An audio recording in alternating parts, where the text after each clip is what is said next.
Awaaz TV ఎండి గారికి, ఇక్కడికి వచ్చేసిన ప్రతి పెద్దలకు ఒకరొకరు మరి అందరినీ కలిపితే మన కర్నూలు జిల్లాకు మరి వీళ్ళందరితో చాలు, ఇంకా ఎవరూ ఉండాల్సిన అవసరం లేదు. మస్తుగుంటారు చాలామంది.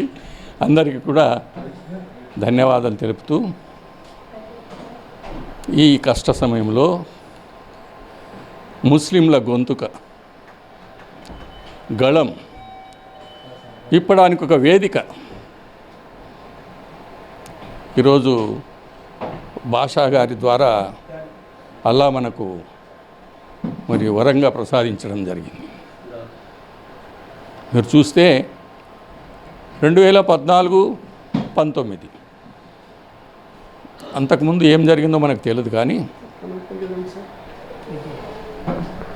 ముస్లింలకు ఒక స్వర్ణయుగం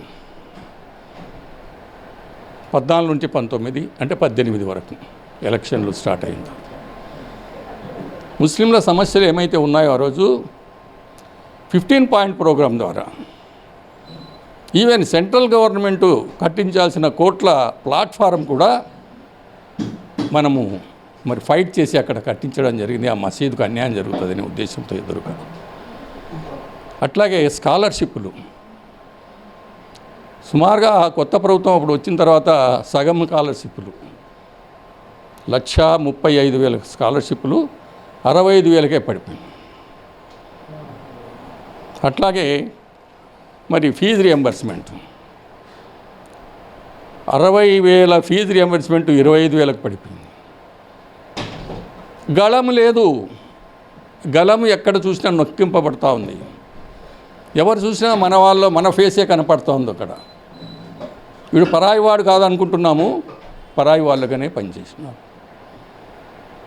సెంట్రల్ గవర్నమెంట్ బీజేపీ ప్రభుత్వం, మామూలుగా ప్రజలందరూ బీజేపీ ముస్లిమ్స్కి వ్యతిరేకం, కానీ మరి ప్రతి మండల్కి సర్వే చేసి మండల్కి 22 కోట్ల నుండి మరి తగ్గుతూ 9 కోట్లకు వచ్చింది. కొన్ని ప్రాంతాల్లో మైనార్టీల పిల్లల కోసం రెసిడెన్షియల్ స్కూల్స్, కాలేజీలు,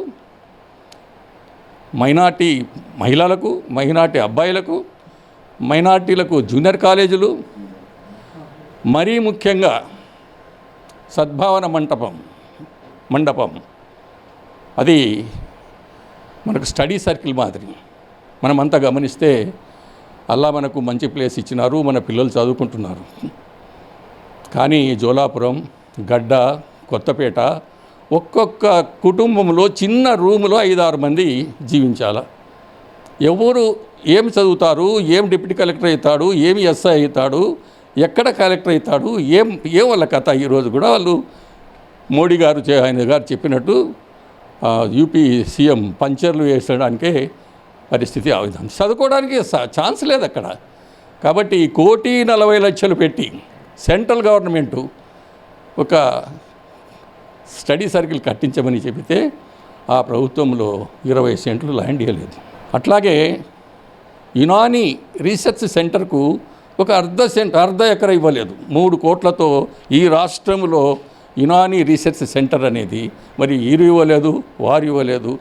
లాస్ట్లో సంజీవ్ కుమార్ గారు 2 ఎకరాలు ఇచ్చారు, కానీ ఇప్పుడు సెంట్రల్ గవర్నమెంట్ దాని మీద ఇంట్రెస్ట్ చూపడం లేదు. కాబట్టి ఇట్లా అనేక సమస్యలు, ముఖ్యంగా హెల్త్ అండ్ ఎడ్యుకేషన్ చాలా వెనుకబడినాం మనం. ఇటువంటి పరిస్థితుల్లో భయపడకుండా ఒకటే జిందగీ, దానికి ఒక హద్దు ఉంది.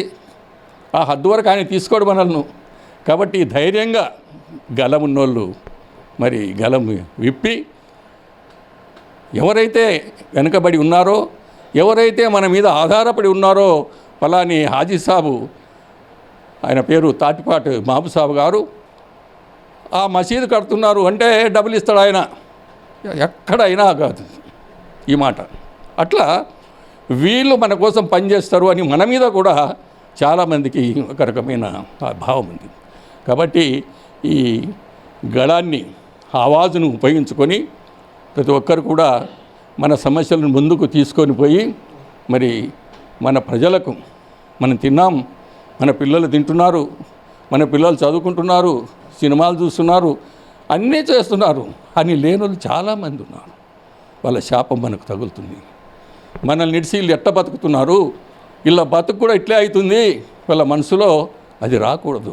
కాబట్టి మనం అందరం చదువర్లుగా, తెలిసిన వాళ్ళుగా గళం ఇప్పాలని కోరుకుంటూ, మరి ఈ ఆవాజ్ టీవీని మరి ఇది ప్రారంభించిన భాషా గారికి, ఇక్కడ వచ్చిన మౌలానాలకు అందరికి కూడా ధన్యవాదాలు తెలుపుతూ సెలవు తీసుకుంటున్నాను. ఆమీన్. సయ్యద్ రోషన్ అలీ, రిటైర్డ్ తహసీల్దార్, రెవెన్యూ ఉద్యోగుల సంక్షేమ సంఘం సెక్రటరీ.